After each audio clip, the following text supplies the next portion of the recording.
Hello, this is the video for the phase 2 of the master notebook. After the above data processing procedure from the phase 1, we have built a documented matrix from our text data and know how to interpret it. This section we will introduce a very important concept called patterns, which is mentioned in the class, and how to discover this pattern from our data by using PAMI library is the core concept of this section.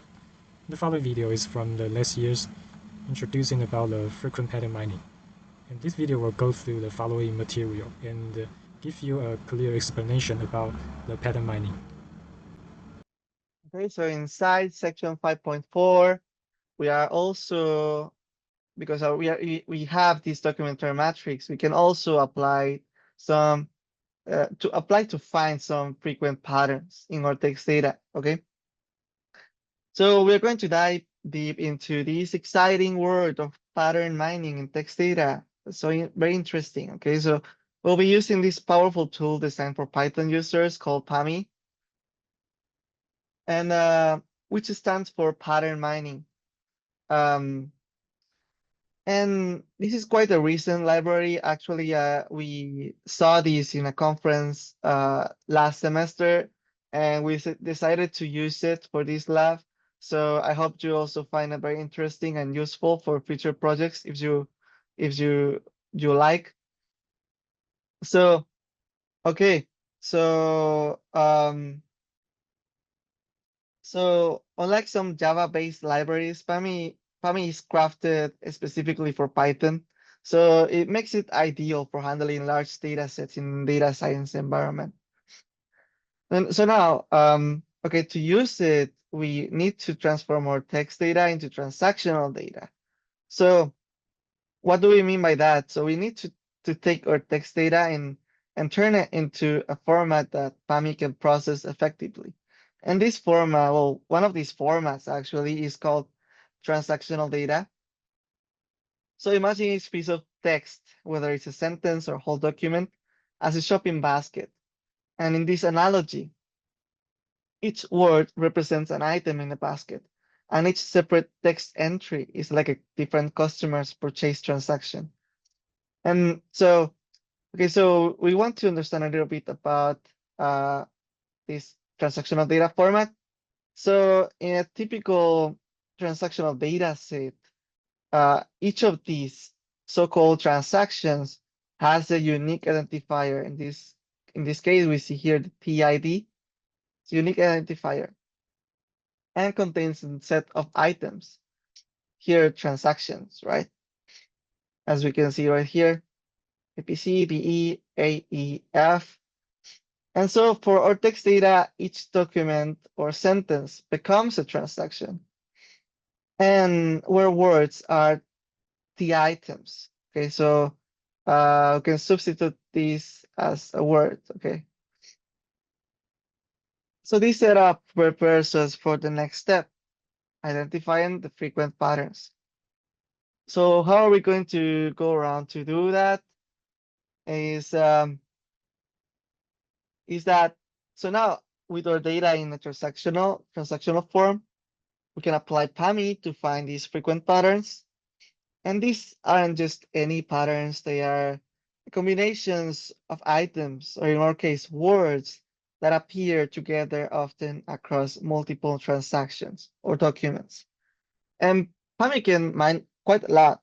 Like if you go to the third documentation, you click in the link right here, you see there's a lot of options. There's a lot of types of data that they can process, a lot of types of patterns, and a lot of algorithms in general.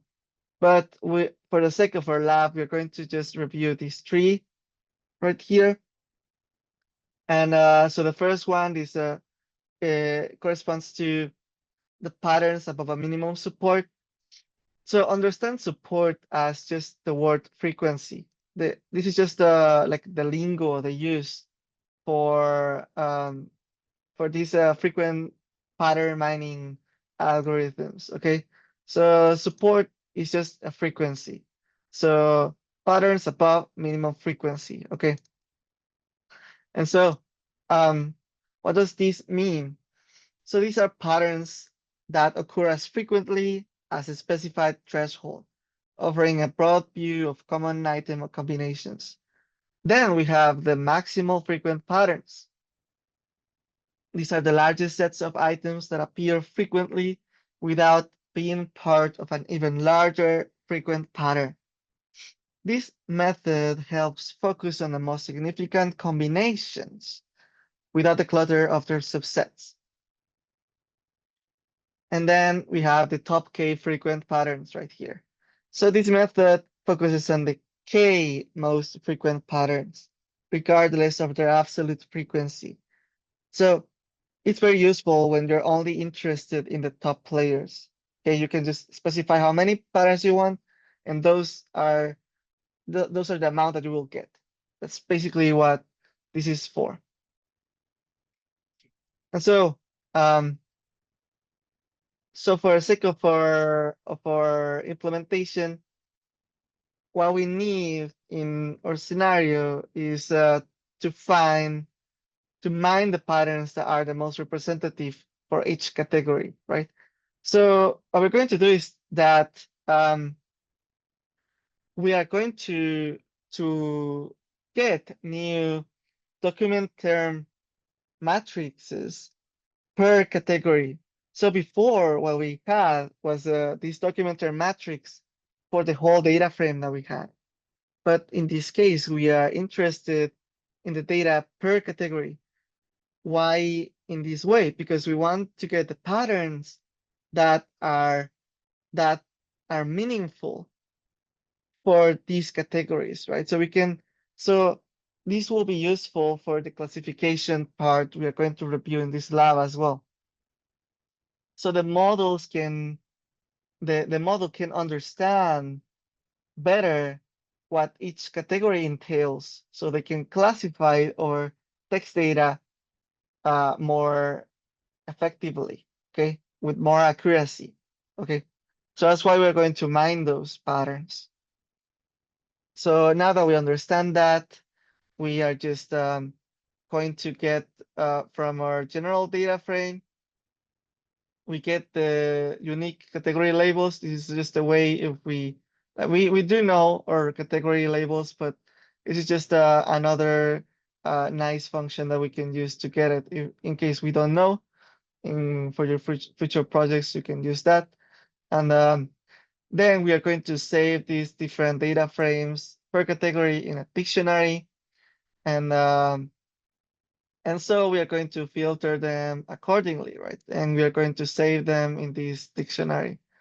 So we filter these data frames per category, as you know. So from this column, we filter each of these, and we just copy it into this dictionary. And so now we apply what we know before about the document term matrix with the count vectorizer and everything, and we just get the new data frame per category for that as well. So you can see right here, this is the dictionary for what we want, term document matrix, and we just apply a for loop to get that with the function that we created right here. So nothing new. And so if we want to just review what we have, we can just go around here, changing the category number from 0 to 3. So this is for category computer graphics. This is for, we run again, for the Christian religion one, for science, medicine, and medicine, for the atheism. Okay, so we see that we have different like unique words per category, so they are not the same, and they are and this number of documents we already knew from the distribution, but the word numbers differ if we go right to other category. You see over here, the other one had 11,000. This one has 13,000. So just be aware of that, okay? So now we want to know as well um, uh, the distribution of words per category. Okay, why do we want to know that? Is that we want to know how many the amount of common words that each category has and the amount of rare words, right? Because there might be a lot of words that might be too frequent to just like the stop words that we mentioned, right? To to contribute meaningful information for pattern mining, or like words that are too rare, right? That only appears in just a couple of documents and then do not appear anymore, right? So we want to see just that, and the way we are going to do is like we're going to follow like uh, kind of like a similar way we did for the aggregation section in this lab, but we're going to review it in beans. Like instead of like plotting each individual word, we're going to plot in beans. What does it mean? Is that each of these bean will have uh like a lot more. It can have more words inside. Let's say. So it's a bar plot, but it's to see the number of terms in each bean and in terms of their frequency. Okay, so let's see here is that frequency, like a really low frequency, we can observe that there's one bean that has a lot of words, right? Number of terms. So what can we say right here is that it has a low frequency, but there's a lot of terms in that area, right? So these are the number of rare words that we have in our entire data frame for this category, computer graphics. And we see, right, in this like long tail style figure that there's also a lot of words that might get too frequent, right? That might appear in a lot of our documents. Okay, so while we effectively want to do with this is that we would like to filter these words, right? That might not really add any information to our pattern mining part. So in this lab, we just arbitrarily chose these thresholds, the bottom 1% and top 5% to filter. But there might be cases where maybe the data sets, maybe you know something about the data sets that you use that might get to some domain knowledge about what you have, and so you know what to actually filter out of your text data, right? And so maybe you'll get more insightful decisions into that, and so you can mine more like better patterns out of it, right? So, but in our case, we're going to just filter the bottom 1% and top 5%, just because for sure they might not be actually contributing any meaningful things into our analysis. So to do that, so first we're going to filter out the top 5%. So for these, well, you can review, okay. For this one, you can also review, like change the category number, okay, so you can do it from 0 to 3. But then, so so we're going to filter these thresholds that we decided. And like before filtering, okay, we're going to actually just check what do we have in this above these thresholds or below the threshold, right? Is to do that we can just like take these term document matrices, data frames, and get the word counts, the frequency, okay? And we're going to sort the frequency out.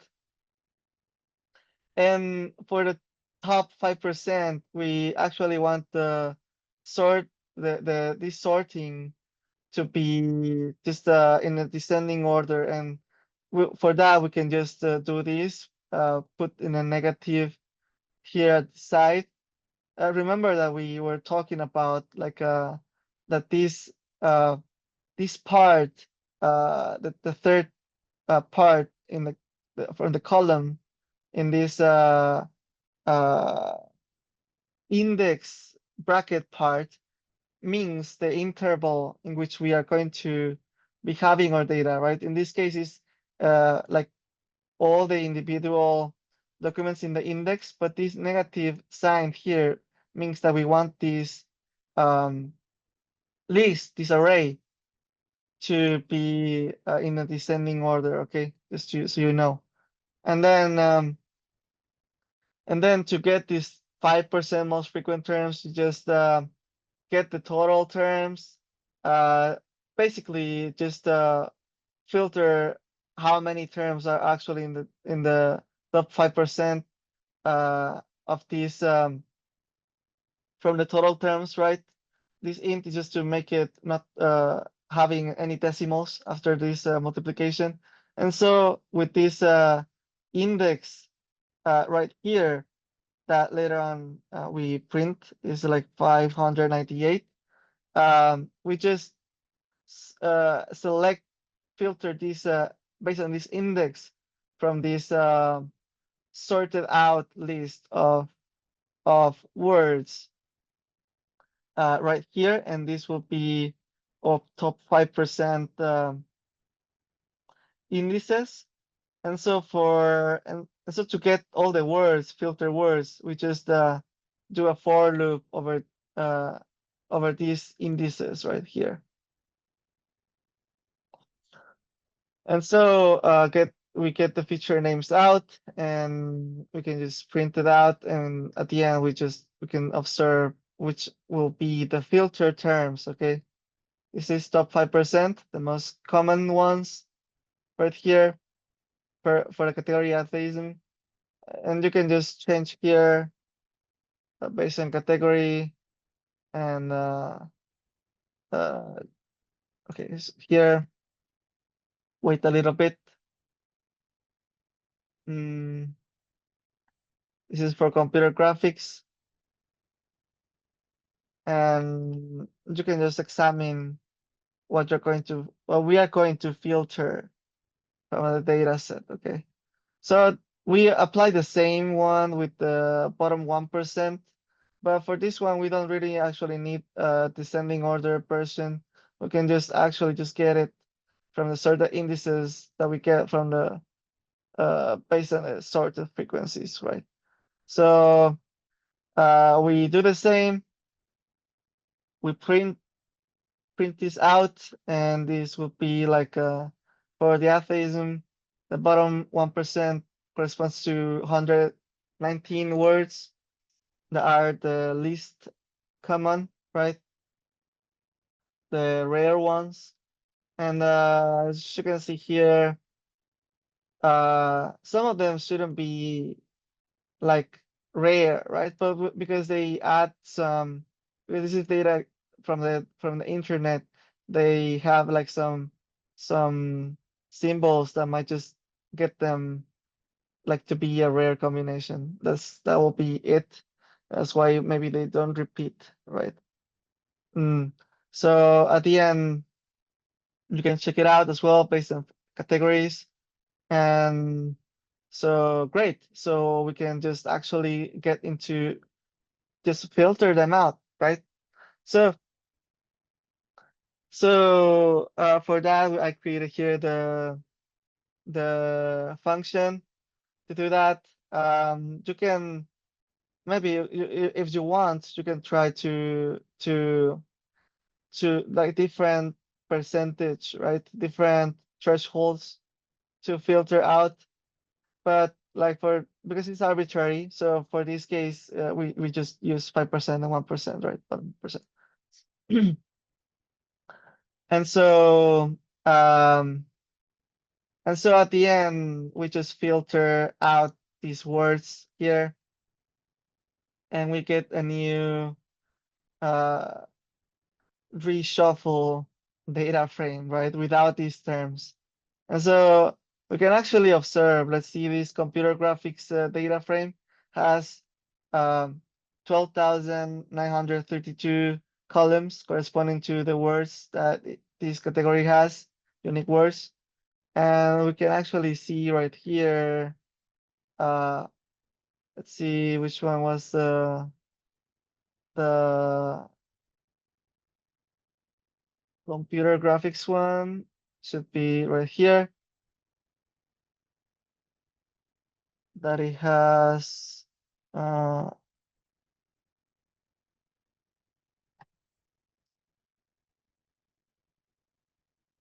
13,756 columns. So it is without the filter, okay? And now this is after getting all these words out, right? The rare words are the two frequent words, right? Bottom 1%, top 5%. And so in the exercise 16, what we need you to do here is to review these words right here per category and try to see their differences and similarities. Okay. Try to see what you find in those thresholds per category, each category. Okay. So just give us your thoughts on that. What you can find, what do you see? And so now we can actually start using PAMI. So now that we have like our data in a clean state, let's say that so now the data set is more concise and we'll be ready to just analyze it with this library. And this enhances the overall ability to just uncover these meaningful patterns, right? So first, we have to create a transactional database. And for that, we need this from PAMI, we need this dense format data frame as this database, right? We'll use here. And so what we're going to do is that so let's see, like our category names have some dots because we're going to save this into a file. We just here we just replace this text the dot text into this underline, and so we will not have problems if we ever want to just open this file. Okay, so to create this database, we use this function right here, convert to transactional database. And here we are just formatting, well, this is the name of the file that we will have. We just put the new category name here inside. So this F indicates this is formatted. And when we use the F here, we can input variables inside this text. Okay, that's the only thing that it does. Okay, so you can also so you know that you can also change the text in Python in this way, give it a format.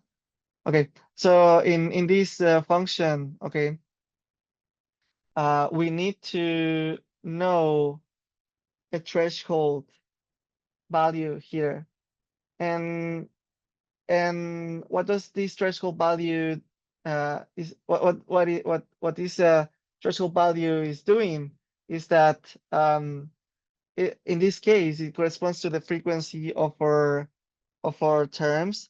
So it will take as an item, like we said, that's in a transaction there's items, right?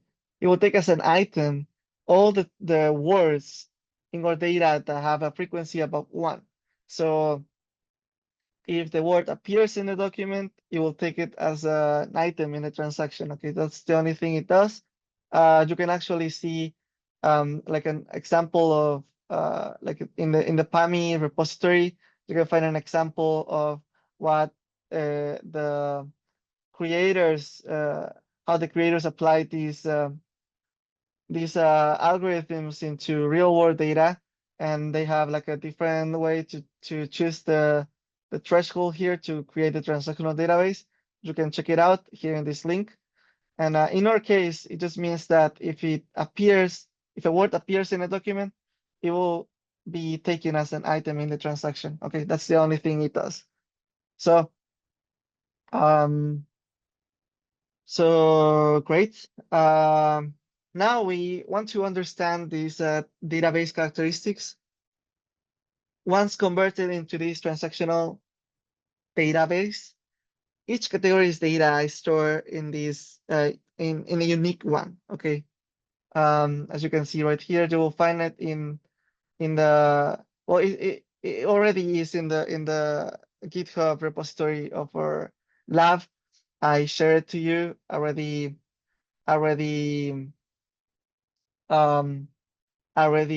created because it takes quite a bit of time. So you can just skip to execute this line, this cell of code. You can just skip it to the next one. It's just to show you how I create the files. Okay, as you can see right here, I explain it. So here are some key metrics that we need to understand from these databases. Database size, okay, is the total number of transactions. In this case, equates to the total number of documents or entries in each category. And the number of items indicates the diversity of words remaining after initial filtering. And then was showing the richness of our textual data. And then transaction sizes cover the range from the smallest transaction to like a small transaction will be the document with the fewest words to the and so the range from the smallest transaction to the largest. And it will offer insights into the variability of document lengths within the data. Okay, so this is right here. And then for the statistical insights for transactional data, so with our database is already ready, we can delve into how we are going to like analyze it. Okay, so these metrics right here, it will be we have this standard deviation and variance of the intersection sizes. So these indicate the variability in document length across our data set. So it highlights the inconsistency in word usage among different documents. And then the sparsity, which is just let's say like a high sparsity rate suggests that many potential combination of words do not occur together in the transactions. So this is just crucial for setting realistic expectations for the frequency and diversity of patterns that we mine. And we can also get some graphs from the database. We can get this item frequency distribution and transaction length distribution. So this will just give us like an immediate understanding of how these words and transaction lengths are distributed in our data sets. And this is just crucial as well for deciding the minimum support threshold for mining the patterns because we need it to use our functions later on. So we will see the statistics for all our created databases right here. So this is just the name of the file for sure that we created just before. And we can see right here that for this computer graphics document, we have a total number of transactions being 584. Number of items, this is the number of documents. Number of items will be the number of words. And so something interesting that we see here is that indeed our data is very sparse, right? If it's close to 1, is very sparse, and it's 0.99 something something, okay? And this is true for all our database. You will see right here. It doesn't really change, doesn't really go below 99%. So we have really sparse databases. And then if we see here the graphs, we see, okay, so how do we understand this? Is that because in y-axis is the frequency and the x-axis is the number of items. This is just the frequency of the items that they have inside the database, right? Inside all the transactions. This is what it corresponds right here. So we see that there are items that are very frequent in like in comparison with all the transactions that the database have. And then this transaction length graph, we see that so this is the length of the documents, right? How many words they have. We see that like it peaks at around 20 in frequency, and it just goes down from there.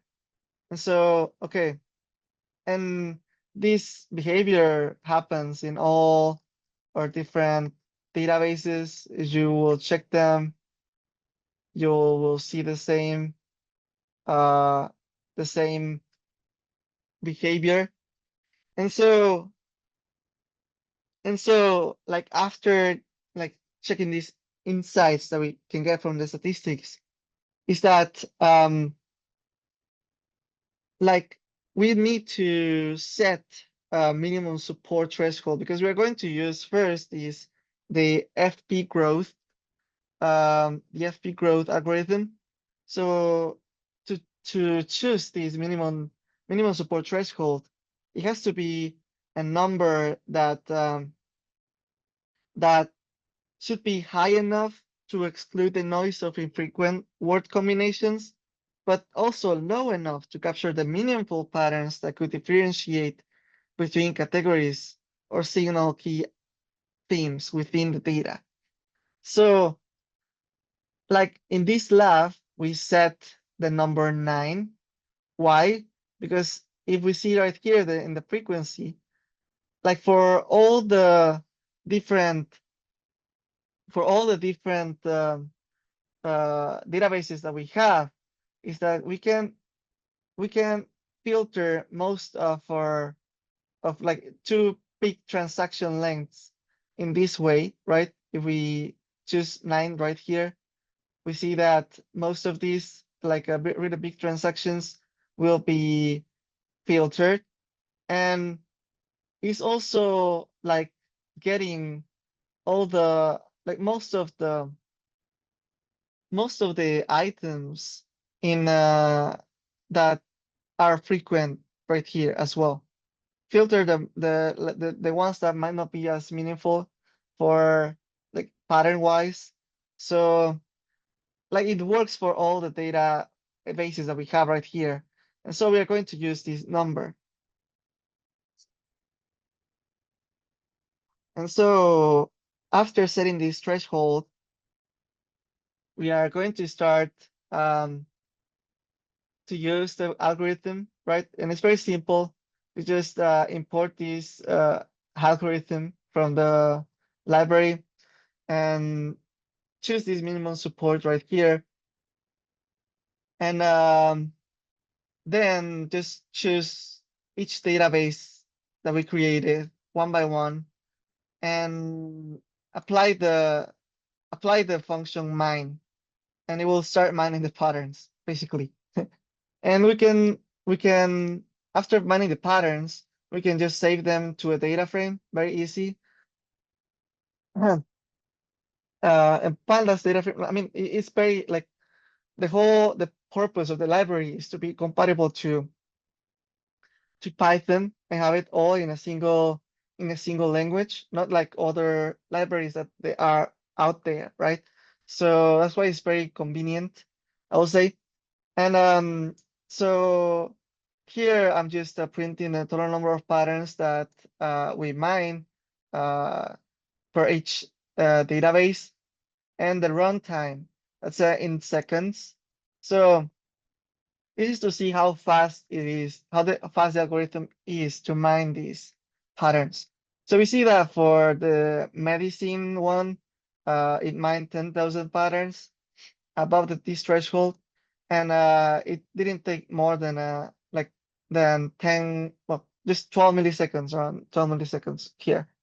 And so here we are saving it as well to a text file, and we can also just display here the data frame of the patterns, and this is the frequency, right? Sport, and we can also see it in the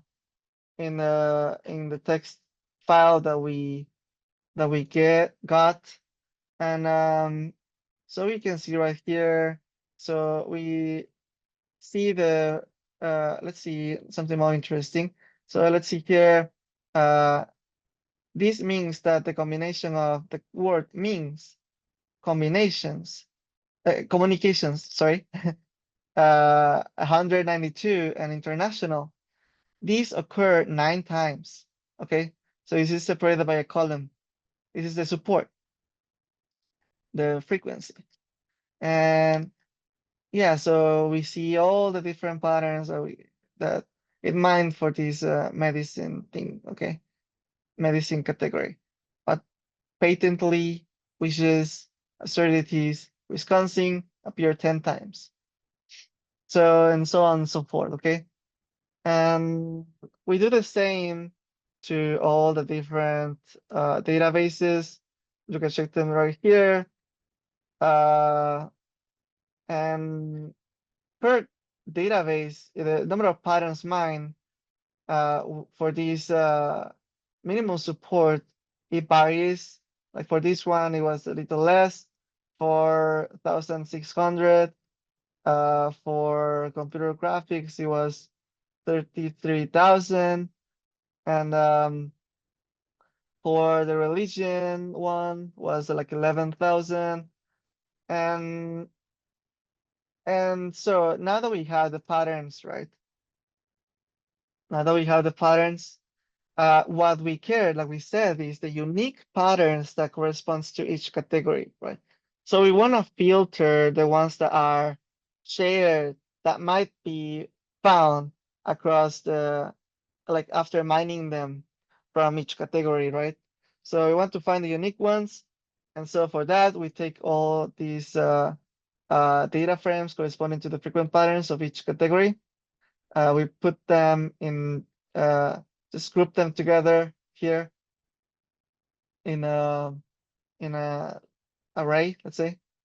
And so we want to get, we want to see, so if we want to filter the non-unique patterns, we just basically, okay, we count the patterns, right, across all the data frames, all the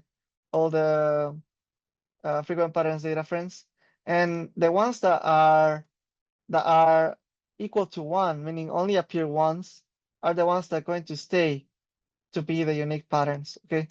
And then here we're just counting how many patterns we have in total, and just counting how many, and well, and just subtracting that from the total unique patterns, we get how many discarded patterns we have. And we are going to filter them, okay, like we said, and we're going to just get the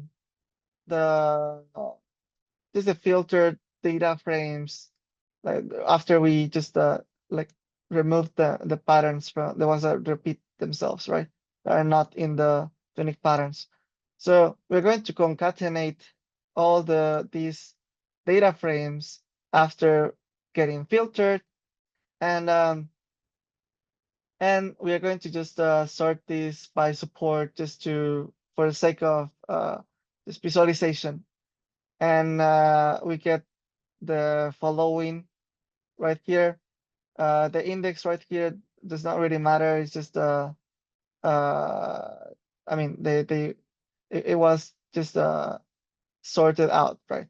So what we need to see is here the support is in just sorted from top to bottom, and see that the number of patterns discarded that were not unique were 2,304.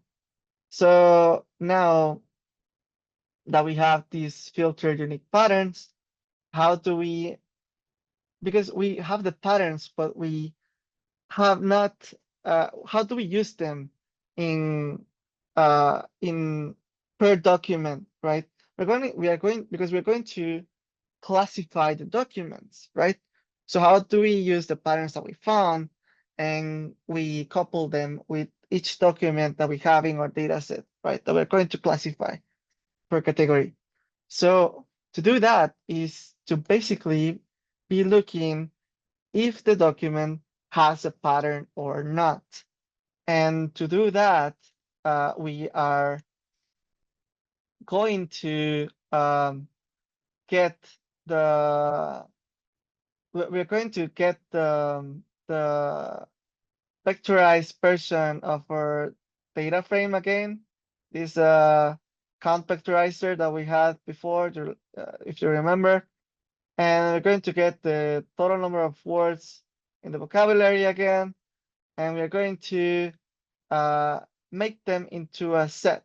This is just a data structure that lets us get the unique patterns that we want, because here is splitting it.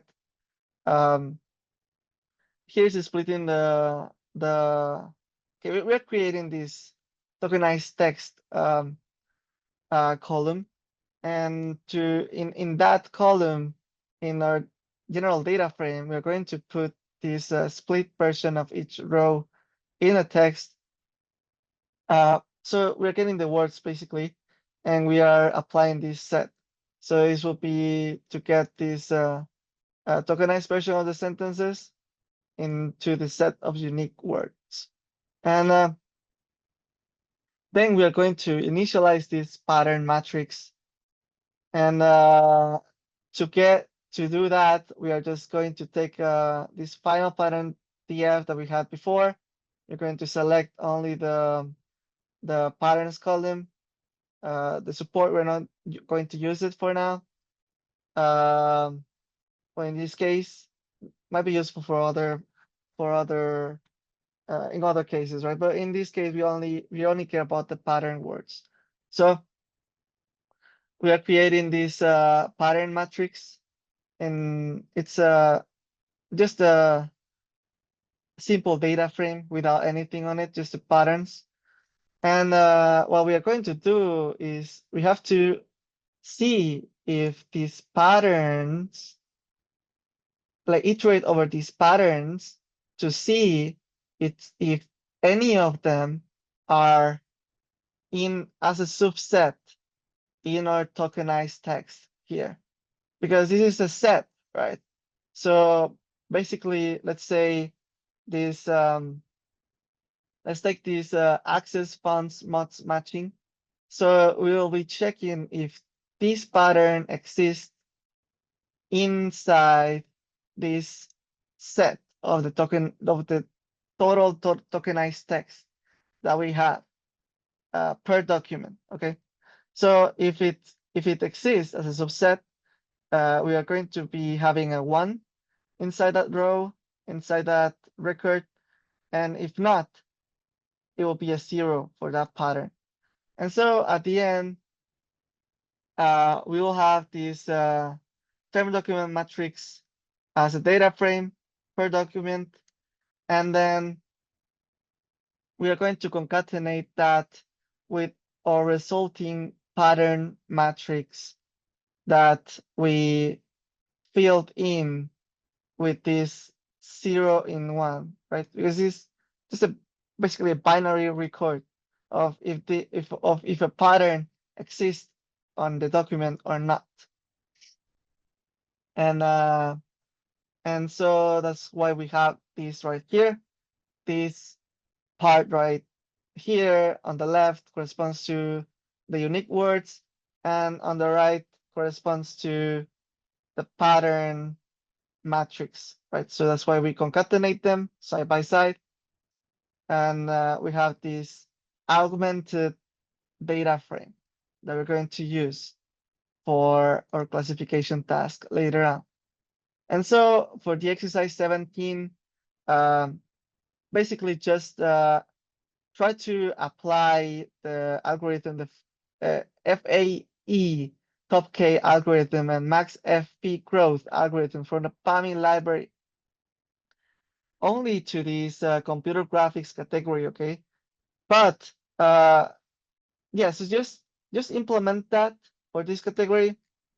So what we need is basically what we saw right here.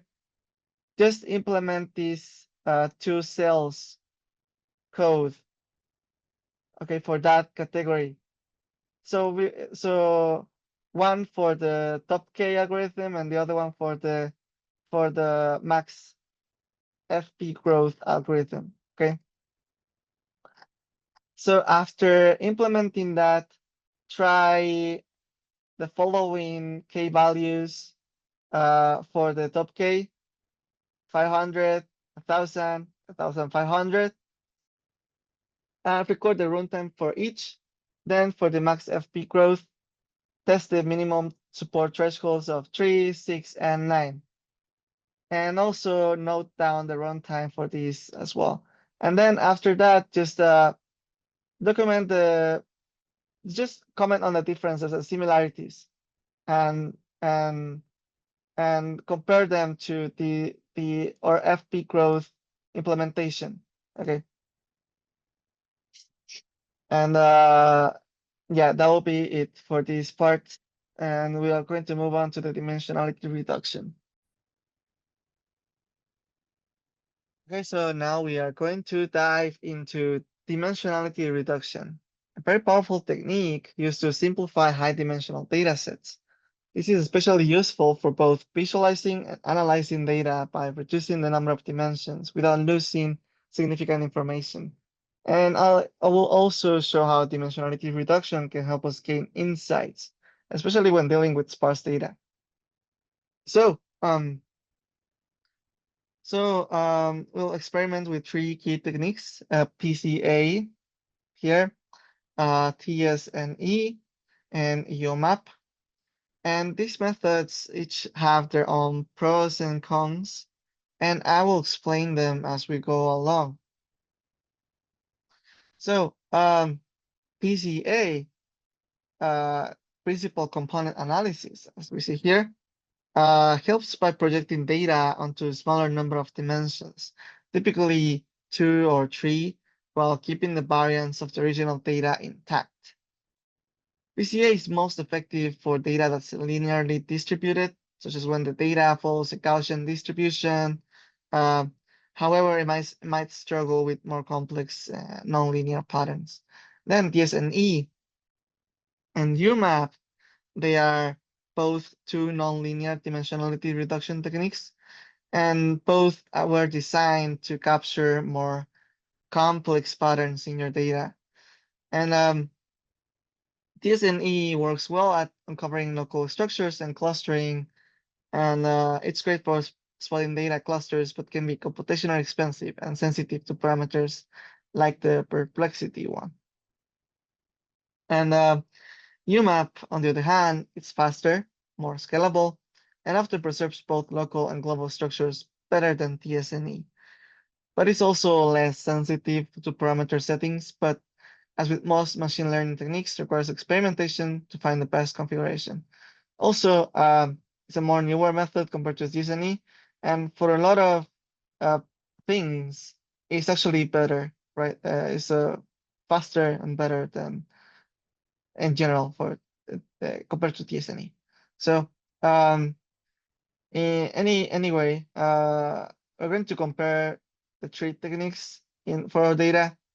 So we're going to move into how we are going to do this. First, we need to just kind of import them here, and we're going to plot them with matplotlib. And so the good thing is that they all kind of can be specified in the same way. We just need to tell which model we're using, right? So let's see what we have here, right? We're going to just apply the PCA and to get the 2D data. And so we need to specify the number of components, and this is just the number of dimensions we want the reduction to be. So in this case will be 2D. We need to plot them. So it'll be 2D for now. So we say it's 2, and we just put here fit transform. We input the data. In this case, it will be the purely document term frequency data. We are also going to apply this analysis to the augmented data that we just created just before, the one with the patterns. So first, without the patterns, right? Just apply them right here. We do the same for TSNE when we do the same for the UMAP. And as we can see here, the shape changes from the number of words that were around, I believe it was around, how much was it? We can just check it right here again.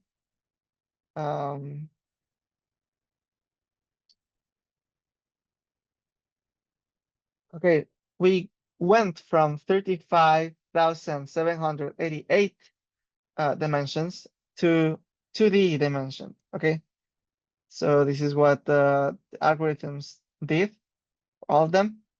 So great. Now that we have our values already reduced in dimensions, we want to plot them. And so we are going to do so in a scatter plot and just specifying here what we want for each axis here. To say that we want some categories right here. We want the X and Y, the reduce categories data right here. And we want the marker to be this one, just circles. And okay, so at the end, we're going to have something like this. Just plotting these graphs in separate axes right here in the matplotlib. So just show the plot. We have this PCA, TSNE, UMAP, and so let's see some differences. Okay, so for the PCA plot, as we see right here, well, it's very evident, but well, we can see some minor hints of separation by category, right? Different color, different category, just remember. And but the separation is not very clear. And this is expected because PCA just works better for linear relationships. And this is text data, so be sure that it will not have this type of relationship. So then the TSNE plot right here, the data appears more scattered with some overlap between categories. So TSNA does a good job of capturing local structures, but since we are working with raw term frequencies, the differences between categories aren't as distinct. And then with the UMAP right here, gives us might be the most interesting results. We see just more compact groupings and some clearer separation between some parts of the categories. Well, either way, there's not a real clear line separation between them, right? So, but UMAP ability to capture both local and global structures just helps here a little bit. And but yeah, so still there's intermixing in all of the graphs here. So I mean, the data as it is, it's not clear separated, at least into the dimension, okay, into dimensions, let's say. Okay, so then here we're going to apply the same thing for our augmented data frame as we see here that has the document term matrix plus the patterns. And so we're going to plot them in the same way and see there's some slight differences, okay, in some of the graphs right here, TSNE and UMAP. PCA is about kind of the same. So let's see what we having here, okay? So for PCA, we see very little change compared to the raw term document frequency data. So PCA, just let's say that the pattern data, because it's binary, might not introduce enough variation for PCA to notice. Then for TSNE, it's quite similar to the first one because it's just kind of like a mirror here. If you know, like if you go back and forth, you might know that it's kind of like a mirror right here. Like, so, so tells us that while TSNE is a powerful tool, small changes in the data might not always drastically alter its output. Then the most notable difference comes from UMAP, and the data, like the new augmented data seems more tightly grouped, which suggests that adding pattern data help UMAP to refine the relationship between points. And that might be due to the complex distance metric that this algorithm uh, has. So, but either way, all the categories still overlap. So at least with these dimension reduction algorithms, the pattern binary data does not really help them to create more clear defined groupings when they are reduced to a two-dimensional axis, right? So so let's just remember that the dimensionality reduction is just a great way to get the first look at your data, but it has certain limitations. So these visualizations might be useful just to understand the patterns, but they may not show everything like a more complex machine learning model could learn from the data. So use them as a starting point, but always dive deeper with more analysis and feature engineering. So, okay, so now let's see we want you to do for exercise 18. So try to plot the 3D version of what we saw above right here and try to use three different angle camera position to see the result for all the three dimensionality reduction models and algorithms. And this is quite what you find. And you can use this Access 3D from the documentation to do that.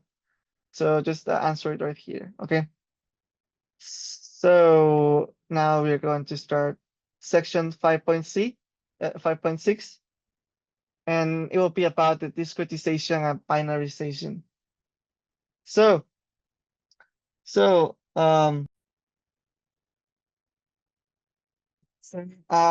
binarization is a process where we convert categorical values into a format that algorithms can easily process.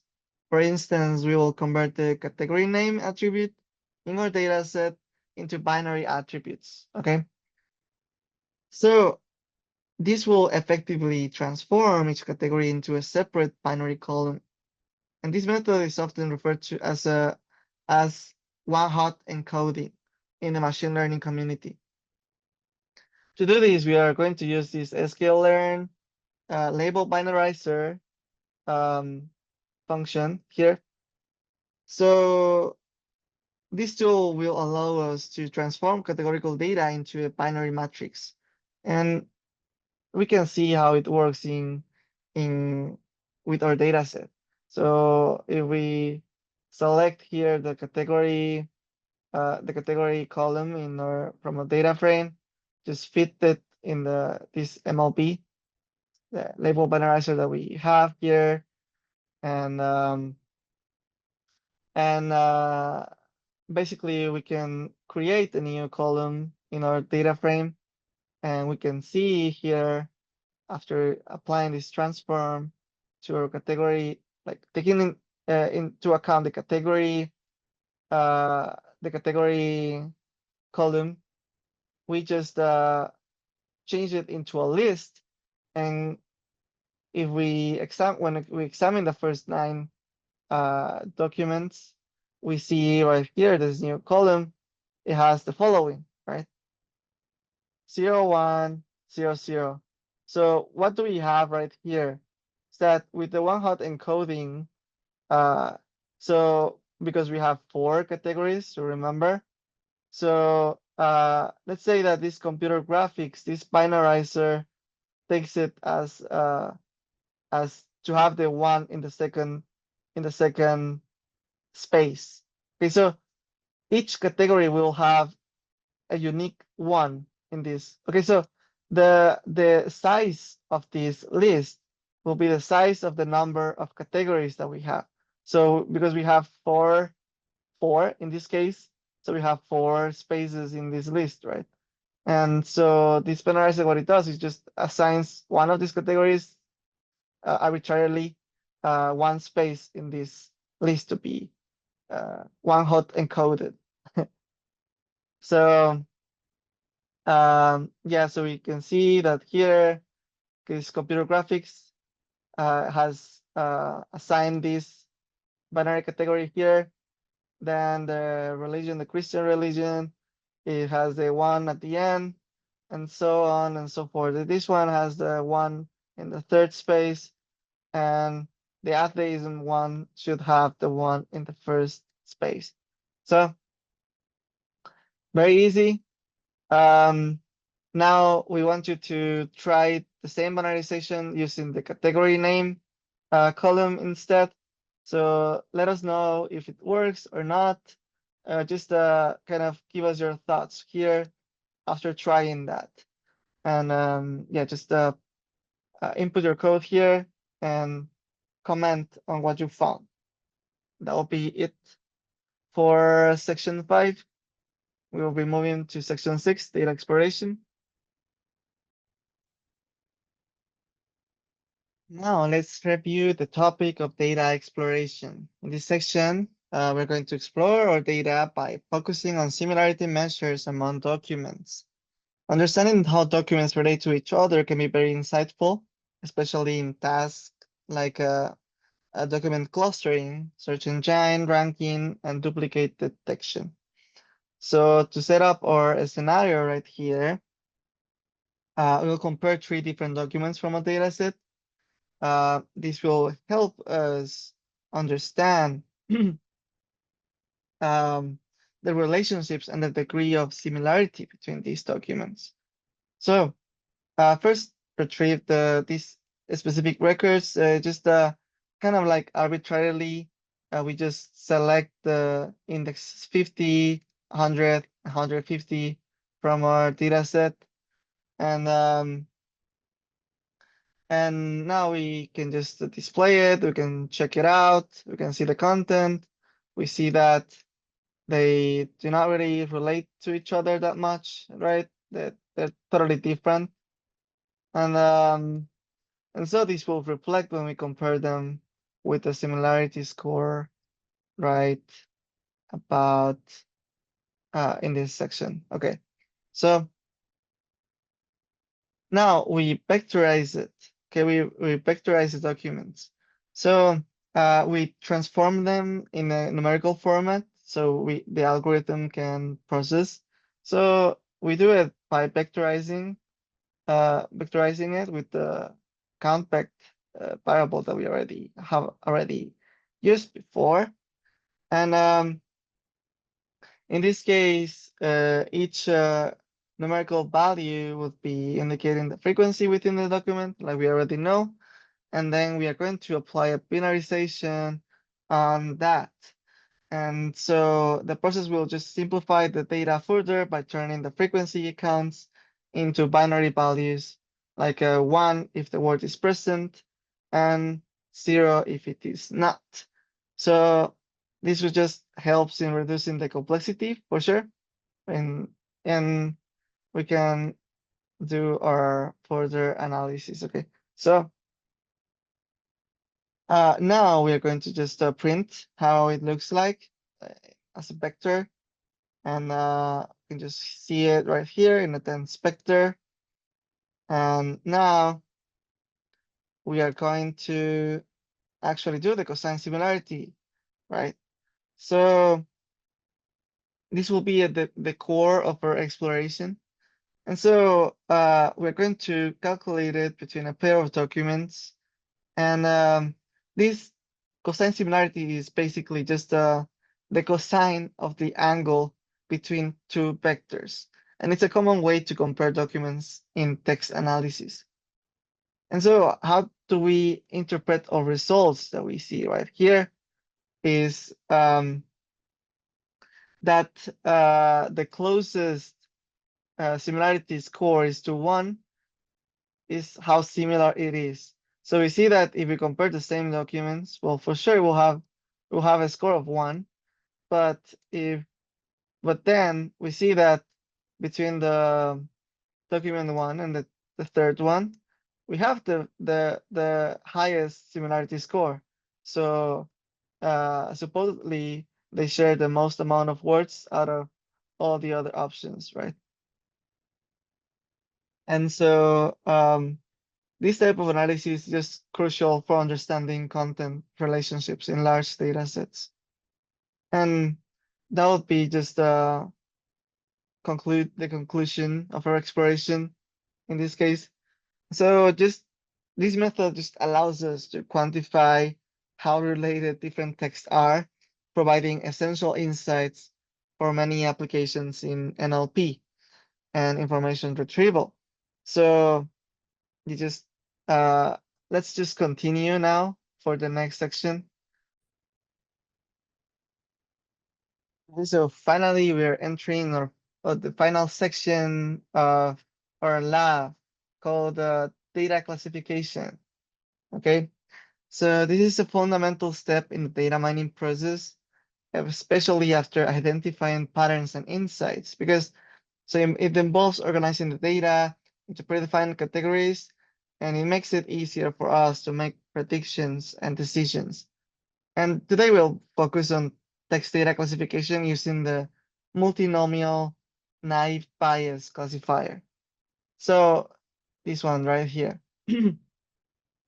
So this one, this classifier is effective for text classification tasks. So it works by assuming that the frequency of words in a document follows a multinomial distribution and calculates the probability of a document belonging to a certain category based on this assumption. So despite its simplicity, it often yields surprisingly good results for text data.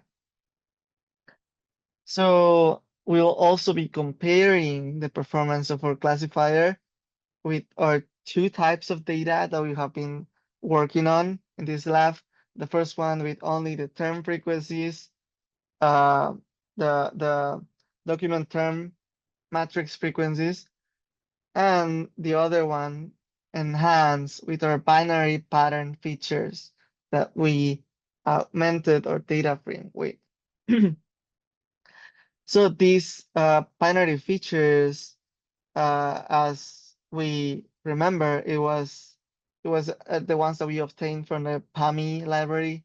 So although they are binary, which are not direct counts, but will be treated similarly by our classifier. So it works just fine with the rest of our data, right?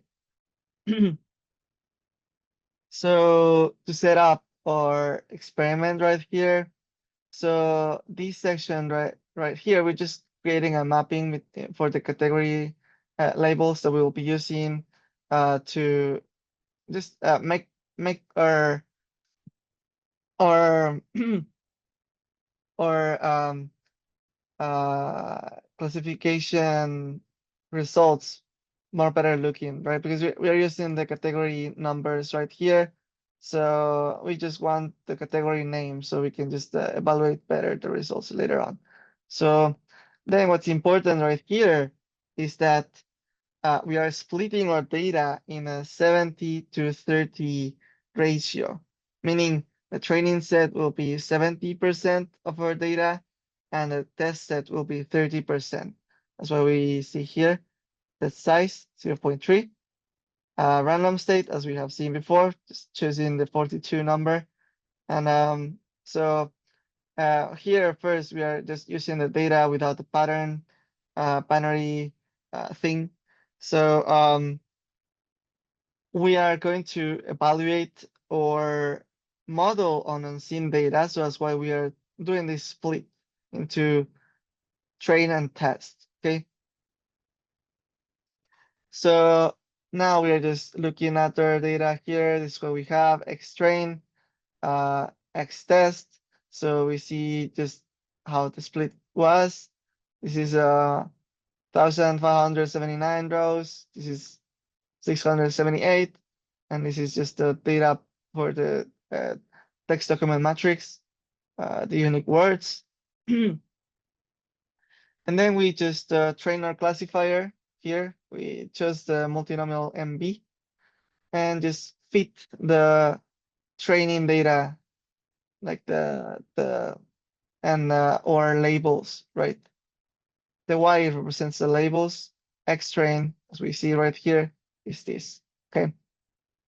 And now that we train our model, we just predict the testing data. And this is the labels that we predict with the model. And now we can check the accuracy score and the classification report. And so at the end, we will have an accuracy score of about 96.6%, sorry. And this will be, like we said, without the augmented data from the patterns. And now we're going to do same process now with the augmented data. And we see right here, we see that it includes the pattern things as we have seen before. The same for the test data, everything normal.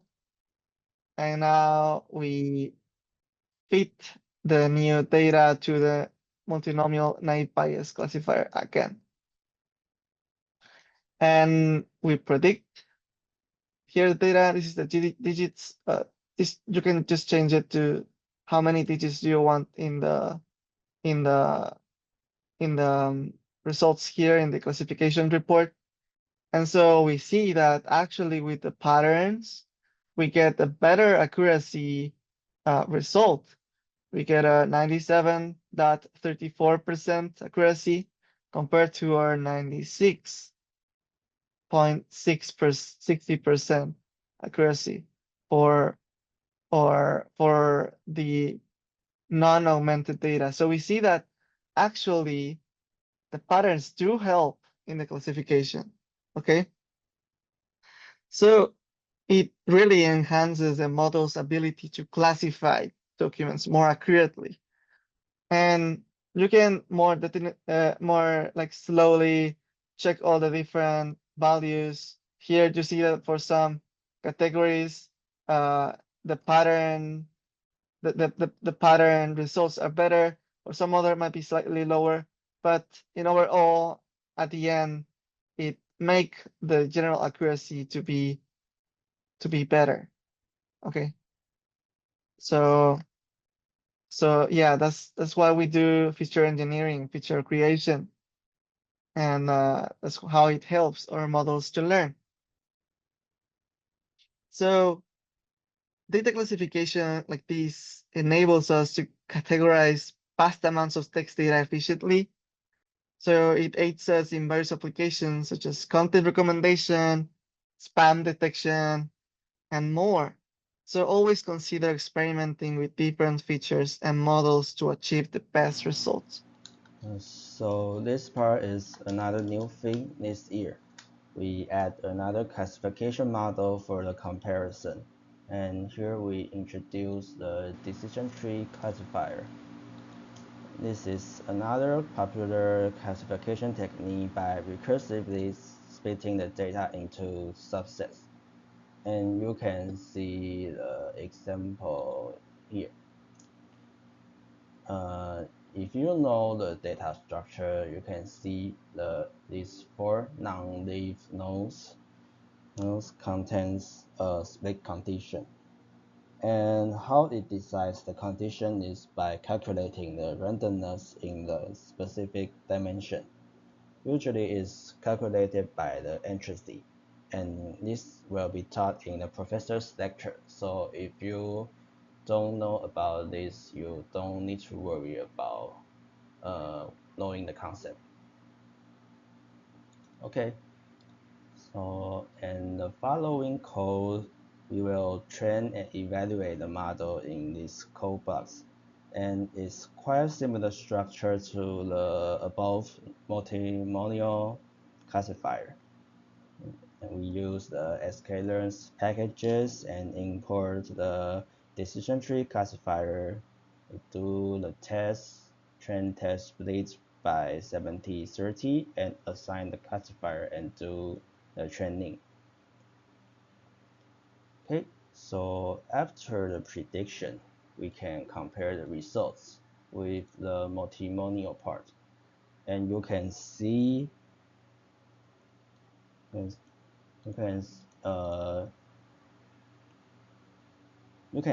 compared to the multimodal part, the decision tree has a significantly lower precision, record F1 score, and also the accuracy. Okay, so this leads to our exercise. Okay, in exercise 23, why do you think the performance of decision trees is lower than the naive Bayes? Provide possible reasons. For example, maybe the data itself has some characteristic, or the models has contained some features that is not good of this data. And this exercise will let you know how the models work and in which scenario we want to use which model the most. And in exercise 24 is a similar exercise to the exercise 22. Instead of using the original TDM, we use the argument data and compare the results. And if it has the better or the worst results, please provide some explanations and what you have observed. Okay, and last exercise 25. In your opinion, how should one choose the best model for the given task? You can write in here and explain your policy about selecting the model you use with any of the tasks. So now that we have seen everything in our lab, just be sure to check the homework that you also have to submit along with the take-home exercises that we saw here in this notebook. So be sure if you encounter any difficulty, you know that all the TAs are there for you. You can just definitely reach out to us. Or if you have some classmates, for sure, you can also discuss with them how to do certain things. And overall, just I wish you guys good luck and just take care, okay?